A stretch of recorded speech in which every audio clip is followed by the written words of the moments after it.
నమస్కారం. నా పేరు ఎం సమీక్ష. నేను జెడ్పీహెచ్ఎస్ బోసి పాఠశాలలో 9వ తరగతి తెలుగు మీడియం చదువుతున్నాను. మండల్ తానూర్, డిస్ట్రిక్ట్ నిర్మల్. నా పేరు అవంతిక. నేను జెడ్పీహెచ్ఎస్ బోసి స్కూల్లో 9వ తరగతి తెలుగు మీడియం చదువుతున్నాను. మండల్ తానూర్, డిస్ట్రిక్ట్ నిర్మల్. ఒక సేఫ్టీ ఫ్రేమ్ని తయారు చేశాము. మేము ఈ సేఫ్టీ ఫ్రేమ్ని ఎందుకు తయారు చేశామంటే, మహిళలు బైక్ పైన వెళ్తున్నప్పుడు స్పీడ్ బ్రేకర్స్ కానీ గుంతలు కానీ వచ్చినప్పుడు వాళ్ళ శారీస్ అనేవి సిల్క్గా ఉండడం, జారే రకంగా ఉండడం వల్ల వాళ్ళు పడే అవకాశాలు చాలా ఎక్కువగా, బైక్ పైన నుంచి కిందికి పడే అవకాశాలు చాలా ఎక్కువగా ఉన్నాయి. వాళ్ళు బ్యాక్ సైడ్ పడ్డప్పుడు తలకు దెబ్బ తగిలి ఒక్కొక్కసారి సేఫ్గా ఉంటారు, కానీ ఒక్కొక్కసారి మరణించే అవకాశాలు చాలా ఎక్కువగా ఉన్నాయి.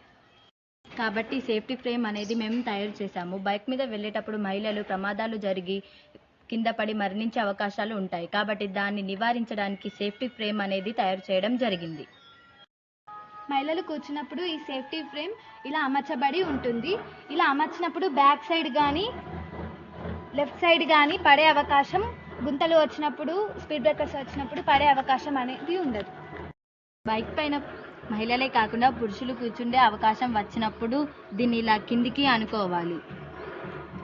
ఈ బైక్ పైన పురుషులు కూర్చున్నప్పుడు ఈ ఫ్రేమ్ అనేది ఇలా కిందికి అనడం వల్ల ఇరువైపులా కాళ్ళు వేసుకునే కూర్చుండే అవకాశం కూడా మనకు ఉంటుంది. మనకు ఈ ఫ్రేమ్ అనేది బ్యాక్ సైడ్ కూడా మనకు సేఫ్టీ లాగా పనిచేస్తుంది. మహిళలు కూర్చుండేటప్పుడు ఈ ఫ్రేమ్ని దీన్ని ఇలా పైకి అనుకొని కూర్చుంటే మహిళలకు ఇలా కూర్చోడానికి సులువుగా ఉంటుంది. అలాగే పురుషులు కూర్చుండేటప్పుడు దీన్ని ఇలా కిందికి అంటే ఇరువైపులా కాళ్ళేసి కూర్చోడానికి సులువుగా ఉంటుంది.